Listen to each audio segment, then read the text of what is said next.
Oh, shoot. Wrong side. All right, good morning, afternoon, evening, everyone. Two Geeks Talking is an entertainment industry interview show where we interview the creative people, I should say, from the comic, film, TV, movie, and video game industries. And of course, I'm your host, Kurt Sasso, as you can see right there. Um, we're on episode 368, joined today by two talented comic creators who have been in the industry for a while. We are talking with, of course, two Canadian creators as well, Chris Howard and Jeff Wasson. How are you guys doing today? Good. Good. And of course, they're from Dressed for Success, which I believe is dressedforsuccess.com. No, it's actually agestacomics.com. As you can Right. probably imagine, the Okay. URL dressedforsuccess.com would be rather difficult to acquire. Oh, darn. If only someone had the URL from back in the 90s, it would have been so much easier. The guy squatting on it actually emailed me again recently, and it's like, no, I still don't have 10 grand to buy it from you. That's Yeah. poachers. They're worse than stadium attendants with scalping tickets there. Yes. Well, I mean, You I know, guess sorry, go ahead. I guess it works to our advantage to have the URL Egesta Comics because that was the name of the publishing company that we went under for all these years. So it allows us the opportunity to also include other material that either the two of us would do together or separately and kind of collect all together under one banner. And actually, over the years, we have done other little projects. Um, we did a sci-fi kind of detective kind of riff. I think it's about 10 pages or so. A little short story called Colt Renfrew, Truant Officer. Something we did for a sci-fi anthology book. That was kind of fun. And Chris has done his own uh, stuff as well. My ill-fated turn with Autobio. Yeah.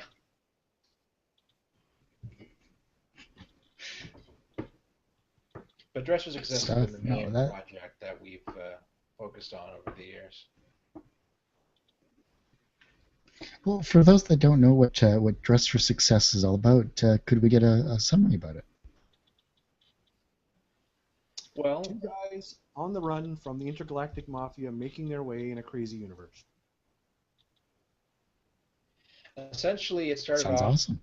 it started off as Chris and I on a summer break from school and saying, "Well, what do we want to do for summer vacation this year?" And we said, "Well, why don't we do a comic?" Okay. Well, what'll it be about? And we thought, well, why don't we create these two characters loosely based on ourselves? Being big fans of science fiction and fantasy, we said, well, let's set it in space because then we can basically tell any kind of story we want to. We kind of make the rules up as we go along, and it kind of went from there.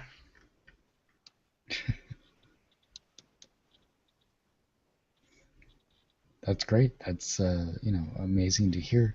Uh, and for this particular Dress for Success, how long has it been going on for? We started out in the sort of early 90s black and white small press sort of boom era. Did 25 issues, so like 500 pages or so of stories. Um, Early on, very much single sort of episodic things, but we started falling into that Cerebus syndrome, and the stories got longer and more interconnected. Um, we wrapped that sort of small press up at 25 issues, and we're looking at going the big times, a real black and white comic with a color cover, printed at a printer, sold to stores, all the rest of it. And that was about 1997, and anybody who knows their comic industry history knows that's a really bad time to consider doing that. So we sort of went, maybe not, and put things on hold. Made a couple of attempts at maybe doing something over the intervening years, and then about 2, 3 years ago, we went, hey, look, an internet, what a neat idea. And we were, aware of what people were doing and how comics were, becoming so ubiquitous online, and went, maybe it's time to get back into the game and try this way out. And it was mostly a big decision was, well, what are we going to do? Are we going to pick up the story we had been starting to work on? Are we going to do something different? Are we going to pick up where we left off or just leap in? And Crystal Skull had come out fairly recently, and we'd always wanted to do a riff on indie, so we went, let's do that for our first story. And it takes place sometime after the old stuff, but we don't say exactly when, and it means we can just jump in and have fun. So.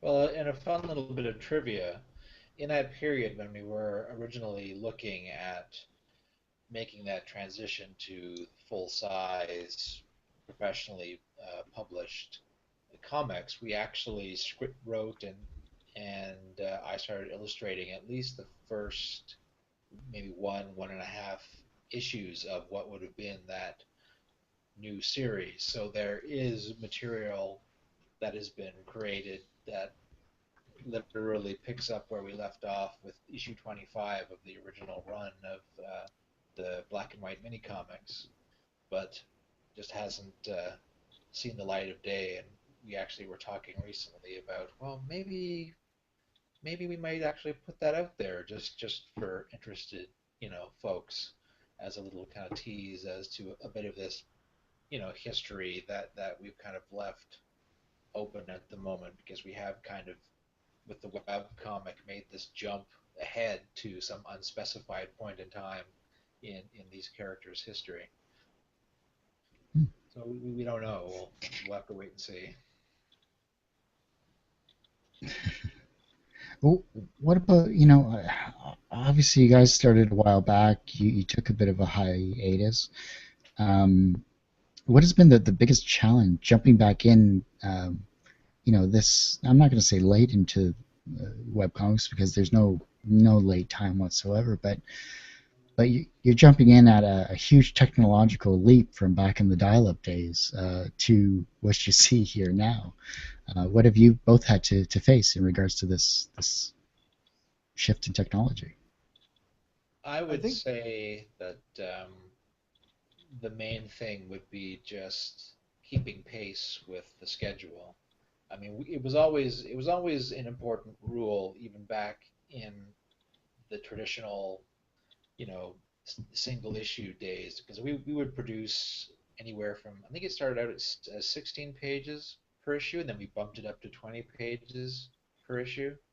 Like, having that consistency of, okay, if you tell the audience you're going to have a new issue every month, or that was our schedule in the beginning, but then after a while we found we couldn't keep up with that, so we bumped it down to 4 issues a year. And as long as you're sticking to that schedule, then the audience knows, when to get the material. And with the web, that's very important. Like, setting up a deadline, whether it's weekly or bi-weekly or monthly or whatever, in order to generate an audience, so that they'll know when to come back and check the site. So getting used to this different schedule of getting material done, because before we would have 3 months to produce 20 new pages of artwork to then print and put out into the world, whereas with a weekly webcomic, every 7 days you had to have a new page to post online. So the schedule was a little bit more hectic and sometimes difficult to keep up with, like if you weren't staying on top of things. And I think not just the technological, but it's at least to a certain degree the personal that's making it more of a challenge. When we were originally starting, we were in post-secondary education, and we were young people. Now we're old farts, and we have these day jobs and families, and it's just we're not the young guys we used to be. So burning the midnight oil, and oh, well, I've got all this stuff to do. Well, I can just spend the whole weekend doing it. Nothing else matters. I'm just going to do this. Well, that's hard when you've got a family and, other responsibilities. I'm amazed at the fact of some of the stuff I pulled off when I was still in university, and I'm doing this and this and this. And how did I do all of that? Because it's just, how do I manage to get the dishes done before I have to go to bed? I mean, I would also say that in the beginning, it was a bit of a question of confidence, whether or not, at least in the case of myself, thinking, do I still have what it takes to be able to write and draw this comic and these characters and keep going with it. So it took a little while to kind of ramp back up into actively producing new pages, but after a while, that kind of seemed to go back into the swing of things. It was just keeping up with that weekly pace that was a potential issue.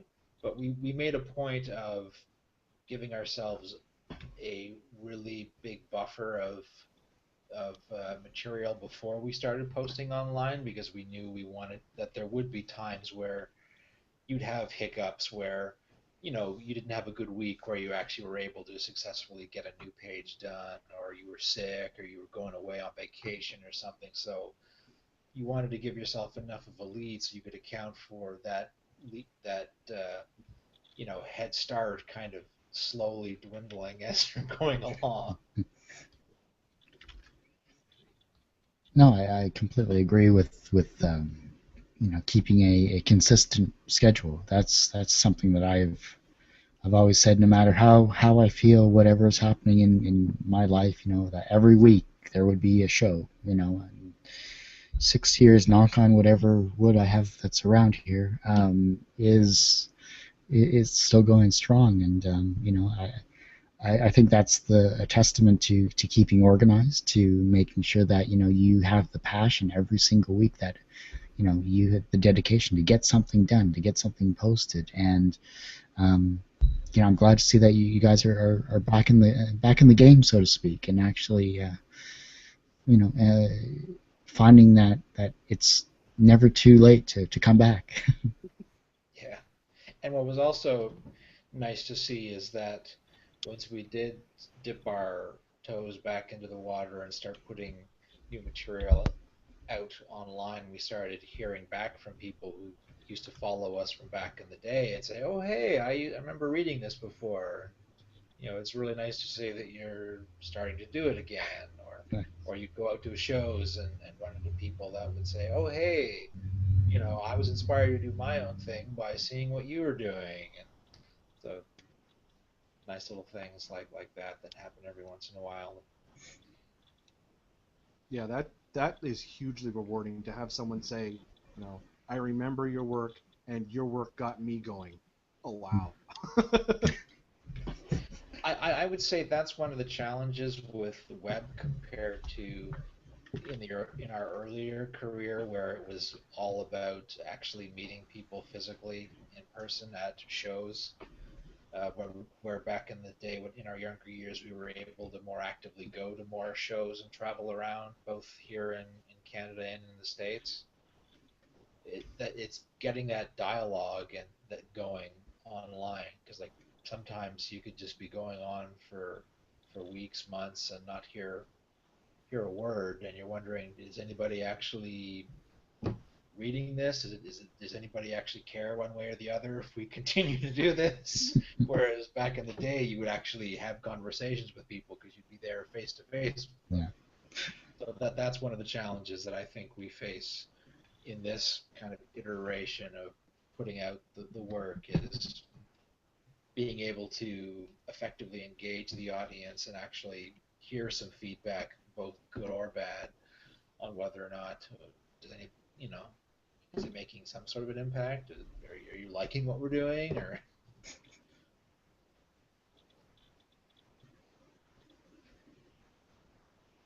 I mean, I would say, for the most part, you're starting by just you're doing it for yourselves and what you find interesting or fun or enjoyable. But it's always gratifying to hear that other people out there are enjoying it as well. And also the fact that they haven't said the phrase, "Oh, I thought you guys were dead." No, it hasn't been that long of a break. Well, that's good. That's good. No, it's amazing that you've left such a. It's not amazing. It's a testament to your work ethic in the past and what you're working on now. That they remember and that you inspired them to do what they were doing. That's probably the greatest reward anyone can have. But when it comes down to it, what are you guys most passionate about? I think we've both, through most of our lives, enjoyed telling stories in one way or another. Um, we take the sort of things that we enjoy and find a way of saying, okay, these are the things that inspire us, that we have fun with, that um, we want to spend time enjoying. So the sort of things we create, the sort of stories we want to tell, are largely inspired by those sorts of things, and it's just shaped through us, um, and told in our own way. But even when we weren't, actively working on the comic, either in the big break between the print and the online, and some of the little breaks we've had now, we've still been being creative and telling stories in, even in other ways. So I think that's the biggest thing. Um, we enjoy stuff, and we want to be a part of that, and we want to put our own mark and our own um, message out. Well, and I would also say that comedy and humor was definitely a big thing that we connected with. So, having that type of storytelling where we're actually, having fun and making comments on things in the world or in pop culture and bringing that into the story is also inspired by that. Like one of the things that we connected with early on in our friendship was Douglas Adams' Hitchhiker's Guide to the Galaxy series, and that was definitely an early influence on our sensibilities and also the kind of flavor of what Dress for Success is about. When you think that Dress for Success is these two fairly normal guys bopping around the galaxy, having adventures that kind of just happen to them. Gee, that's an awful lot like Arthur and Ford. Mm. It definitely is, and that's a huge inspiration for many people as well. And um, I was more of a Heinlein Asimov type guy myself personally, but I did the hardcore stuff there. Uh, but no, I definitely appreciate Douglas Adams' work, and a lot of comic creators are that's a huge inspiration. Like I know Byron Wilkins from 1977, the comic is quotes that constantly, and yeah, to the point where it's like, okay, I get it, 42, right? Okay, let's move on. And of course, us growing up in that era, like being in our teens during the 80s, where you Hmm. had this wealth of iconic films like your Star Wars movies, your Raiders, of the Lost Ark, Indiana Indiana. Jones films, Back to the Future, Ghostbusters, Yes. all these things, Aliens, they all came out in our formative years Hmm. and really kind of shaped who we are as people and also the kind of comics that came out during that period. Your Watchmen's, Chris Claremont's epic run on X-Men and other Sandman and other kind of iconic comic works that came out when we were actively going to the comic store on a weekly basis and buying the latest Marvel, DC, whatever books. Well, but This was above and beyond the Marvel and DC, you've got the huge, independent yeah. Yeah. thing that happened just as we were, being big readers and starting to be creators. Mm. Yeah, I was kind of talking to Jeff about that in the green room before the show, and just the start of the independent scene, at least online, back in the early '90s with the penny arcades and the PvPs and you know, even older comics, even before those particular ones as well. It's amazing how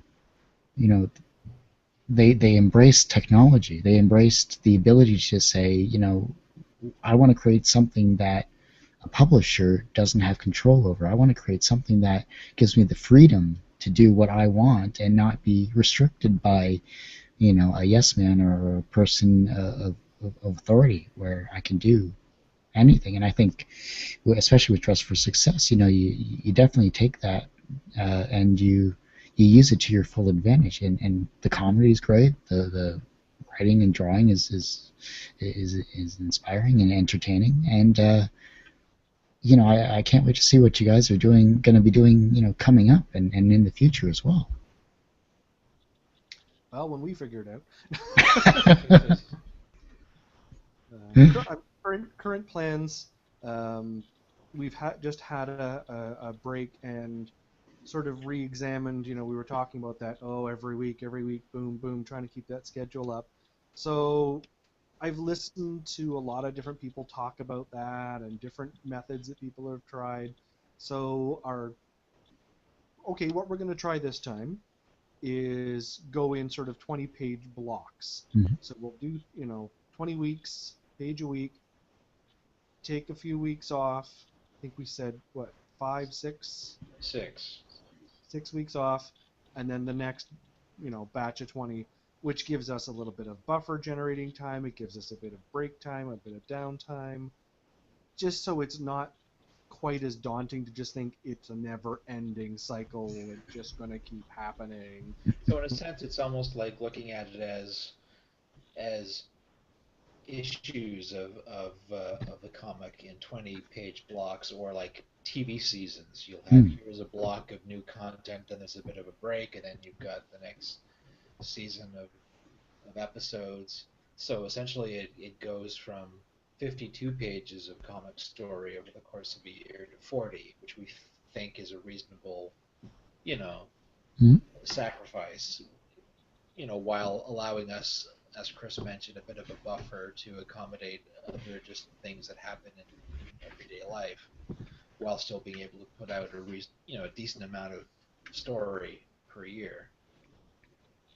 So we're just at that point where we're ramping back up to generate the first 20 pages that we can then start posting online on a weekly basis, and then just continue going from there.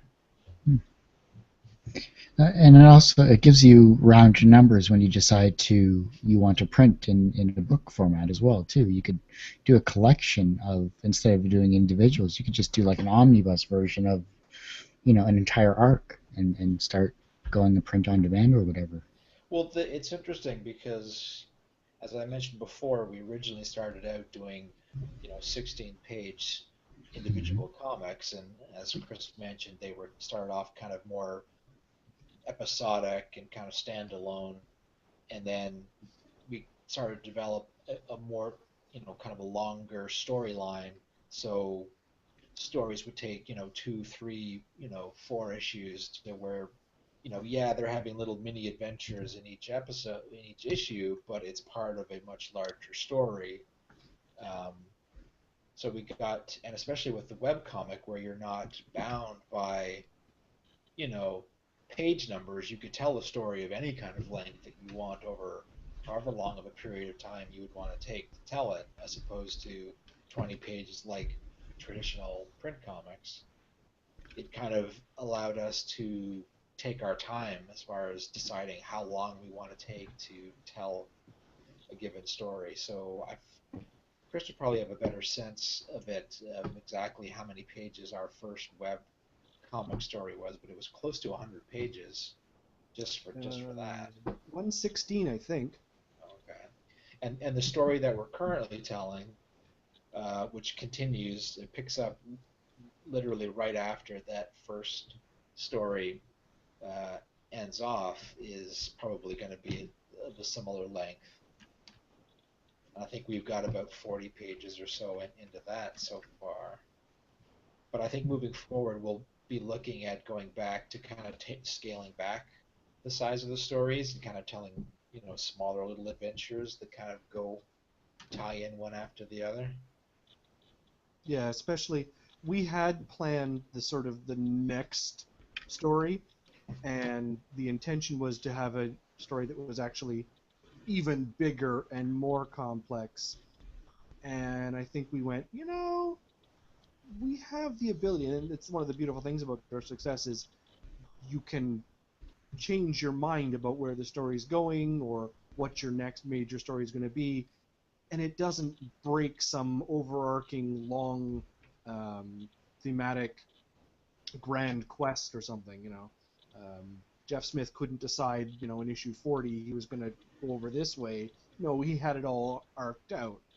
Yes. For us, no, we can decide, what, let's just scrap that idea or save it till later and instead go over here and do this.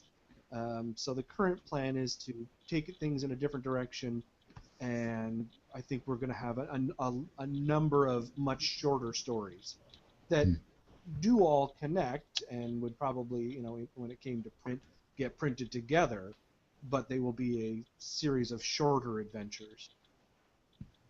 Good stuff. Yeah. At least you have your marketing, or at least your book concepts down, because that'll be interesting when you start making the convention circuits as well too. And I was going to say in regards to that, because we did have a history of going to conventions and sitting in Artist's Alley and shopping our wares. We were all, comfortable with that scene.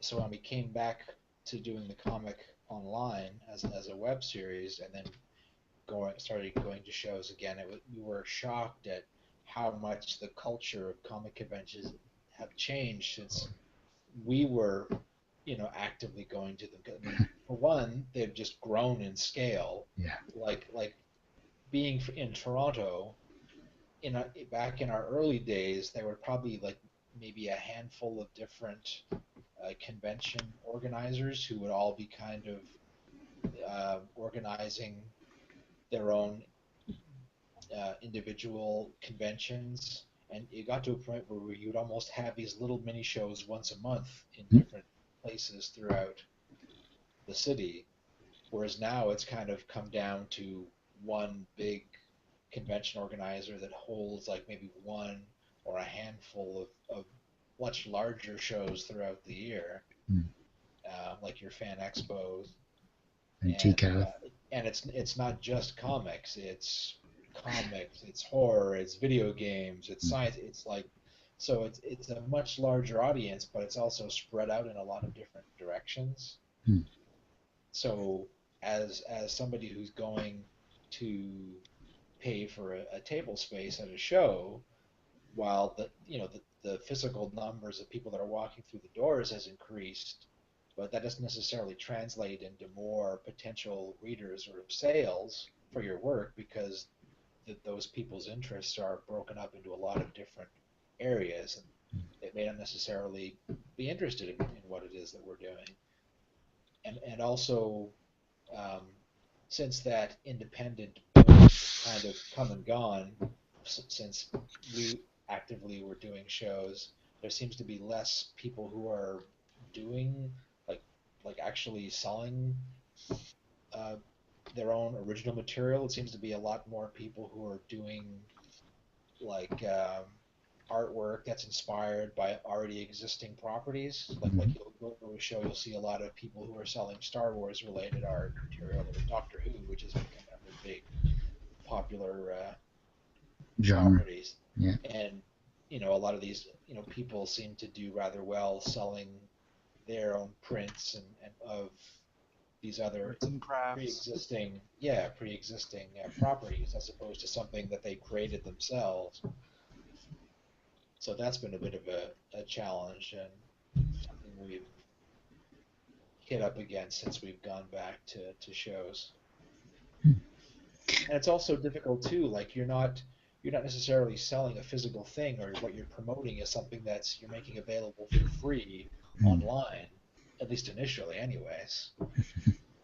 So it's like, how do you effectively promote what it is you're doing, like directing people to your website to regularly follow the story, but also translate that into sales at a show. I don't know if we've been entirely effective in that in the times that we've gone out to shows recently. Yeah, I don't know. It depends on the way you're marketing. Depends on how you're doing your pitch. It's I think the way to promote a comic at conventions nowadays is more about fan interaction. You still get that face to face as you did back when you started. It's just a matter of how can you maintain their attention for the 30 seconds you have maybe of them just glancing at your stuff besides grabbing them and physically pulling them over. I'm But just Jeff saying. said I couldn't do that.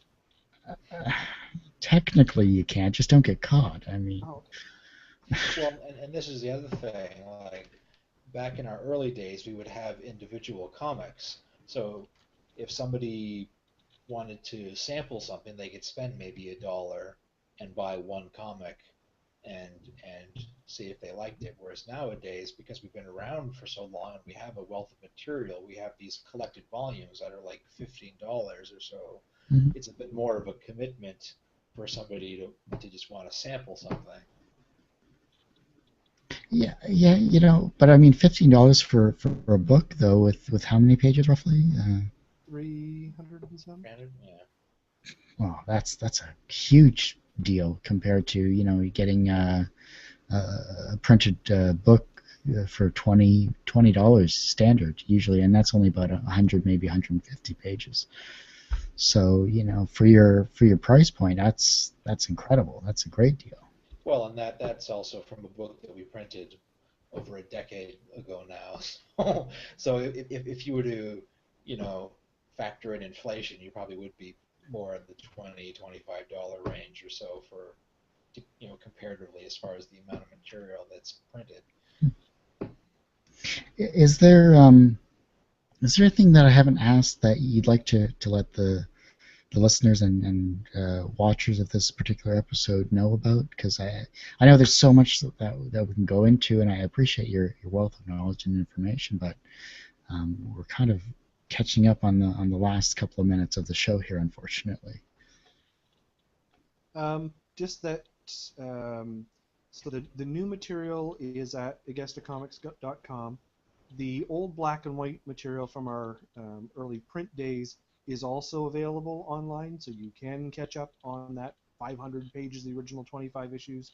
There's actually a couple of spots. Links are available from the main Agesta Comics site, but they were all put up on um, Smack Jeeves, and there's Tapastic, Hmm. and we're on issue 6 on Tapastic, so it's going up a page a day there. So Nice.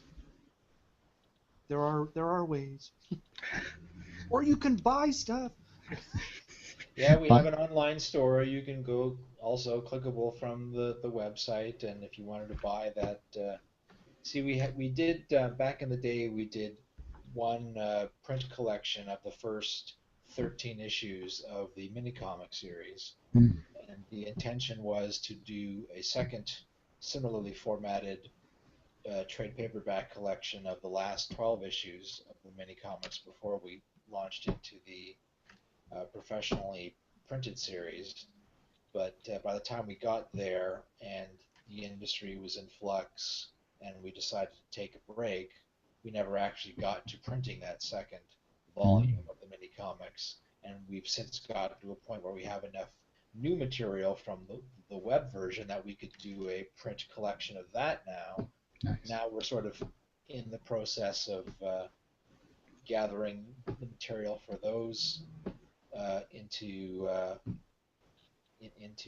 print ready um, volumes uh, and possibly making those available. But of course, that's an investment of time and money. And then if you're going to go through that, then you would also want to ramp up more convention appearances to actually get out there to try and sell it. So these are all things that, ideally we'd like to do, but as far as what the actual time frames are and when they'll be realized are sort of in flux. No, that's definitely understandable, and I just want to thank you, Jeff and Chris, for taking the time on this late night, and I really appreciate you guys helping me out here, and I learned a lot about a great comic about two very talented individuals in yourselves, and I hope that you find future success at conventions and with the comic itself, because I know that I'm gonna go back through the archives and catch up on what I've missed too, because I do remember seeing it. I just, with the 14.4 modem back in the days, it was a little difficult to. Hey, it was fast at the time. But thanks again for coming on the show. I really appreciate it, and I hope you continued success as well too with this great comic. Well, thanks for having us on. Yeah, thank you.